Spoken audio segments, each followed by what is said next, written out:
Hello दोस्तों, आपको सच्ची हॉरर स्टोरी सुनना पसंद है तो हमारे चैनल को अभी सब्सक्राइब करें। धन्यवाद। चलिए शुरू करते हैं आज की स्टोरी। मौत का एक ऐसा घर जहां बसेरा है रूहों का। अगर कहीं पर मौत, फांसी या फिर बेवजह किसी इंसान का कत्ल हो जाता है तो उस स्थान या घर में भूत प्रेत अपना वास स्थान बना लेते हैं। वैसे तो आत्माएं किसी को दिखाई नहीं देती है, लेकिन फिर भी ये कहीं ना कहीं अपना घर बना ही लेती है। ज्यादातर मामलों में रूहें और आत्माएं हादसों की जगहों या अपनी मौत के कारणों के स्थान पर ही भटकती रहती हैं। ऐसी जगहों पर इन्हें महसूस किया जा सकता है। यह रूहें हमेशा अपने आप को आम दुनिया से अलग रखना चाहती है। जब हम कभी किसी ऐसी जगह पर एकांत में होते हैं तो इन रूहों का आभास हमें होता है। इनकी भी प्रकृति बिल्कुल सांपों से मिलती जुलती है। जब इंसान के सामने कोई सांप अचानक आ जाता है तो वो इंसानों के पैरों के कदमों के आहट के अनुसार चलकर उस जगह से भागना चाहता है, लेकिन एक शब्द जिसे डर कहते हैं उसे इंसानी स्वभाव नहीं छोड़ पाता है और उसके फलस्वरूप वो सांप को दुश्मन मानकर उन्हें छेड़ता है या मार देता है। यही वो समय होता है जब सांप भी डर के वशीभूत इंसान पर हमला करता है, फुफकारता और इंसान को दूर करने का प्रयास करता है। ठीक वैसे ही रूहें भी अकेले इंसान या शांत जगहों पर जहां उनका बसेरा होता है वहां से इंसान को हटाने के लिए अपने होने का आभास कराती हैं। ये रूहें शरीर विहीन होती हैं, इसलिए प्रत्यक्ष रूप से आपके समाने नहीं आ सकती, लेकिन आसपास के वातावरण में बदलाव करके, अजीब सी खुशबू पैदा कर, हवा का सहारा लेकर वो इंसानों को डराने का प्रयास करती हैं। आज हम आपको अपने इस सीरीज के 5वें लेख में अमेरिका के ऐसे घर के बारे में बताएंगे जो अपने ही लोगों की मौत, हत्या और उनकी आत्महत्याएं की कहानी बयां करती है। इस घर के लोग तो आज इस दुनिया में नहीं हैं, लेकिन उनकी रूहें आज भी इन घरों में मौजूद हैं। अमेरिका के सेंट फ्रांसिसविले में मौजूद इस घर को आज हर्शेल प्लांटेशन के नाम से जाना जाता है। हर्शेल प्लांटेशन का निर्माण सन 1795 में अमेरिकी नागरिक रॉकिंग थॉमस ने कराया था। रॉकिंग थॉमस का जन्म अमेरिका में ही हुआ था और वो वहीं पर रहकर व्यापार करते थे। उस समय उन्होंने एलिजाबेथ नामक महिला से विवाह किया और कुछ समय बाद उनके 5 बच्चे भी हुए। 5 बच्चों के बाद रॉकिंग को एक बड़े मकान की जरूरत पड़ी और उन्होंने इस मकान का निर्माण कराया। हर्शेल प्लांटेशन में रहने वाले लोगों की एक के बाद एक करके 10 लोगों की मौत हुई। इस मकान को बनवाकर रॉकिंग भी इस मकान में ज्यादा दिन नहीं रह पाए। कुछ सालों बाद ही उनकी भी मौत हो गई थी। रॉकिंग अपने इस मकान का पूरा आनंद नहीं उठा पाए थे, क्योंकि मौत से पहले उन्होंने आर्थिक तंगी के चलते अपना यह मकान एक शिक्षक बायु सुजेल को बेच दिया था। सुजेल रॉकिंग के एक बच्चे क्लार्क वुडरुफ को अपने साथ रखकर कानून की पढ़ाई करती थी, जिसने कुछ दिनों बाद अपने शिक्षक की ही बेटी सुजेल मथिल्डा से शादी कर ली। रॉकिंग थॉमस की मौत के बाद उनकी पत्नी अकेले थी तो उन्होंने घर में ही बागवानी शुरू कर दी और पौधारोपण का काम करने लगी। हर्शेल प्लांटेशन में मौतों का सिलसिला सुजेल मथिल्डा के मौत से शुरू हुआ। सुजेल की मौत 21 जुलाई 1823 में पिलिया बीमारी से हुई। उस समय लुसियाना में यह बीमारी अपने चरम पर थी। अभी हर्शेल प्लांटेशन में एक मौत हुई ही थी कि तभी 1824 में सितंबर माह में सुजेल के 3 माह के बेटे जेम्स की मौत भी पिलिया से हो गई। उसके बाद वुडरुफ उस घर में और नहीं रहना चाहता था और वो अपनी मां के साथ कहीं चला गया, जहां उसकी मां की भी कुछ दिनों के बाद मौत हो गई। उसके बाद वुडरुफ ने इस मकान को स्टलिंग नामक परिवार के हाथों बेच दिया। स्टलिंग बहुत अच्छा परिवार था। स्टलिंग अपने परिवार के साथ इस मकान में आए और इस मकान में उन्होंने कई फेरबदल किया। स्टलिंग ने रॉकिंग के इस मकान को और बड़ा और दुगाना कर दिया। अपने शौक को पूरा करते करते 17 जुलाई 1854 को स्टलिंग की भी मौत हो गई। स्टलिंग की पत्नी मरियम इस मकान में रहने लगी थी। इसके अलावा हर्शेल प्लांटेशन में और भी ऐसी मौतें हुई जिसे जानकर आपकी रूह तक कांप उठेगी। हर्शेल प्लांटेशन में जब वुडरुफ अपने पत्नी के साथ तो उसी पत्नी ने 2 बेटियों को जन्म दिया था और वो गर्भवती थी। इसी दौरान वुडरुफ का संबंध अपने एक दासी चेलोए से हो गया था। चेलोए को जबरदस्ती वुडरुफ की मांगों को पूरा करना पड़ता था। एक दिन चेलोए ने इसका विरोध किया तो उसका कान काट दिया गया। अपने इसी अपमान के बदला लेने के लिए चेलोए ने एक दिन वुडरुफ के बड़ी बेटी के जन्मदिन के केक में जहर मिला दिया, लेकिन इस केक को वुडरुफ के अलावा उसकी पत्नी व दोनों बेटियों ने ही खाया था, जिससे उनकी तो मौत हो गई लेकिन वुडरुफ बच गया। अपने इस कृत्य पर चेलोए को बहुत शर्मिंदगी महसूस हुई और उसने सजा पाने के डर से खुद को अपने कमरे में फांसी से लटका दिया। उसके बाद वुडरुफ ने उसके शव को काटकर नीचे उतार और उसे पानी में पत्थरों के सहारे बांधकर फेंक दिया। उसके बाद वो पार्टी वाले कमरे में गया और उसे हमेशा के लिए बंद कर दिया। कुछ दिनों बाद वुडरूफ अपने घर के पोर्च पर खड़ा था। उसी समय किसी ने उसे गोली मार दी और मौके पर ही उसकी भी मौत हो गई। आज भी हर्शेल प्लांटेशन में रूहों का पूरी तरह से कब्जा है। यह मकान कई हत्याओं और आत्महत्याओं का गवाह है। मकान के सीढ़ियों के पास जाते समय जब आप अकेले जाएंगे तो ऐसा महसूस होगा कि सुजेल सीढ़ियों से उतर रही है।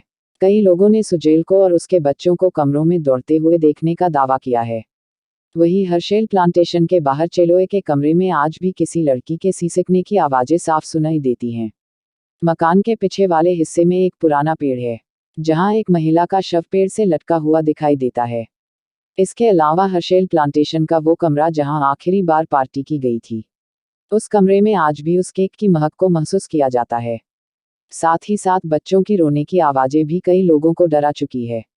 आज भी इस मकान की वीरानी में लोग रूहों के इधर उधर दौड़ने और पेड़ों पर हवा के साथ झूलने को महसूस करते हैं। हर्शेल प्लांटेशन के अंदर सुजेल के कमरे के ठीक बगल में एक हाल है, जहां एक पुराना शीशा लगा हुआ। कई लोगों ने इस बात का दावा किया है कि इस शीशे में कभी कभी एक महिला जो कि सफेद लिबास में है और गर्दन झुकी हुई, आंखों पर काले घेरे और उसका एक हाथ आपकी तरफ इशारा करता है, जैसे कि वो आपको बुला रही है, इस रूप में देखा गया है। वहीं सुजेल के कमरे में एक पुराना पियानो रखा हुआ है, जो कि दिन भर में कई बार अपने आप बज उठता है। दूसरी कहानी। कनाडा के ओंटारियो के नियाग्रा फॉल्स के पास स्थित इस टनल का नाम सुनते ही लोग कांपने लग जाते हैं। इस टनल का निर्माण सन 1900 में ग्रांड रेलवे लाइंस के ठीक नीचे किया गया था और इस टनल को बनाने का उद्देश्य उस इलाके के पानी के बहाव को पास ही स्थित खेतों की सिंचाई के लिए प्रयोग किया जाना था। 16 फीट ऊंची और 125 फीट लंबी इस टनल की कहानी किसी को भी हिला कर रख सकती है। टनल का निर्माण हुए काफी वक्त बीत गया था और सब कुछ बहुत आराम से और ठीक ठाक चल रहा था, लेकिन अचानक एक दिन यहाँ एक दर्दनाक हादसा हुआ, जिसने सब कुछ बदल कर रख दिया। इस टनल के आसपास आबादी बहुत कम थी, इसीलिए हर समय यहाँ पानी भी नहीं बहा करता था। जब पानी बहुत भर जाता था तो उस समय इस टनल का प्रयोग किया जाता था। इस टनल में यूं तो कई हादसे हुए, लेकिन एक हादसा ऐसा था जिससे ओंटारियो शहर आज तक उबर नहीं पाया है। एक बार की बात है जब इस टनल में पानी का बहाव नहीं था। इस टनल के पास एक घर में बाप और बेटी रहा करते थे। हवा का रुख बहुत तेज था और चारों ओर सिर्फ अंधेरा था। लड़की घर में अकेली थी और पीछे वाले कमरे में सो रही थी कि अचानक उस घर में आग लग गई और देखते ही देखते आग ने पूरे घर को अपनी चपेट में ले लिया। लड़की ने घर से बाहर निकलने की कोशिश की, लेकिन तब तक उसके कपड़ों को आग ने पकड़ लिया। खुद को बचाने के लिए वह टनल की तरफ भागी, लेकिन टनल में भी उस समय पानी नहीं था। आग की जलन की वजह से वह चीखती चिल्लाती रही। उसकी चीख बहुत भयानक और दर्दनाक थी, जिसे सुनकर कई लोग वहां इकट्ठा हो गए, लेकिन किसी ने उस लड़की को नहीं बचाया और आखिरकार उस लड़की ने यहाँ दम तोड़ दिया। इसके अलावा यहाँ एक और लड़की की ऐसे ही जलने के कारण मौत हुई थी। लोगों का कहना है कि इस टनल में कुछ दरिंदों ने एक लड़की का सामूहिक बलात्कार किया और अपने जुर्म को छिपाने के लिए उस लड़की को जिंदा जला दिया। उसकी चीखें आसपास के इलाकों तक सुनाई दी। सुबह जब लोग उस टनल में पहुंचे तो लड़की का जला हुआ शरीर वहां पड़ा था और तब से लेकर आज तक वहां शरीर के जलने की वैसी ही बदबू आती है जैसी पहले आती थी। रोशनी को देखकर परेशान करती हैं रूहें। स्थानीय लोगों का कहना है कि अगर कोई उस स्थान पर रोशनी करता है तो उन लड़कियों की रूहें उसे परेशान करती हैं। कहते हैं एक सफाई कर्मचारी जब टनल की सफाई के लिए अंदर गया तो जैसे ही उसने माचिस जलाई तभी एक भयानक चीख उस टनल में गूंजने लगी और उस कर्मचारी ने अपने सिर के ठीक ऊपर दीवार पर एक छिपकली की तरह कुछ रेंगते देखा। उसका चेहरा जला हुआ था। इस घटना के बाद वह आदमी तो बच गया, लेकिन उसका मानसिक संतुलन बिगड़ गया। तीसरी कहानी। व्हाइट हाउस में आत्माओं का डेरा। न आपने भारतीय भूतों के बारे में तो सुना ही होगा, लेकिन क्या आपने कभी अमेरिका के भूतों के बारे में भी सुना है?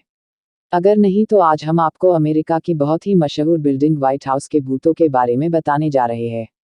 वाशिंगटन व्हाइट हाउस दुनिया के एक सबसे ताकतवर शख्स का आधिकारिक निवास, लेकिन क्या आपको पता है कि इस जगह पर आज भी एक भूत मौजूद है? जी हाँ, व्हाइट हाउस न सिर्फ किसी अमेरिकी राष्ट्रपति का आधिकारिक निवास है, बल्कि एक भूतिया जगह भी है। व्हाइट हाउस में आज भी अमेरिका के 16वें राष्ट्रपति अब्राहम लिंकन का भूत है। लिंकन के भूत को व्हाइट हाउस घोस्ट के नाम से भी जानते हैं। कहते हैं कि जब से लिंकन की मौत हुई है, तब से ही व्हाइट हाउस एक भूतिया जगह में तब्दील हो गया है। लिंकन की मौत प्राकृतिक नहीं थी और उनकी गोली मारकर हत्या की गई थी। उनके दोस्त वार्ड हिल लेमन ने एक बार बताया था कि लिंकन को 3 दिन पहले ही अपनी हत्या का आभास हो गया था। लिंकन ने सपने में अपनी हत्या देखी थी। लिंकन के बॉडीगार्ड ने ही उन्हें मार डाला था। लिंकन के भूत का जिक्र सबसे पहले एक फोटोग्राफ में मिलता है।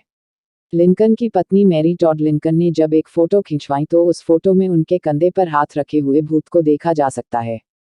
इसके अलावा कई पूर्व राष्ट्रपतियों ने भी लिंकन के बेडरूम से कभी चलने तो कभी बात करने की आवाजें आने की बात कही है।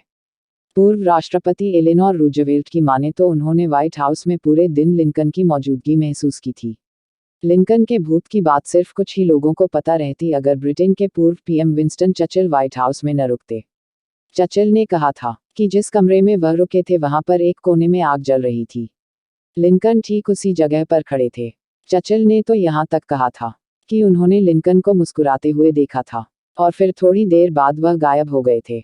हालांकि सन 1980 के बाद से किसी ने राष्ट्रपति का भूत तो नहीं देखा, लेकिन लोगों का मानना है कि आज भी लिंकन की आत्मा व्हाइट हाउस में भटकती है।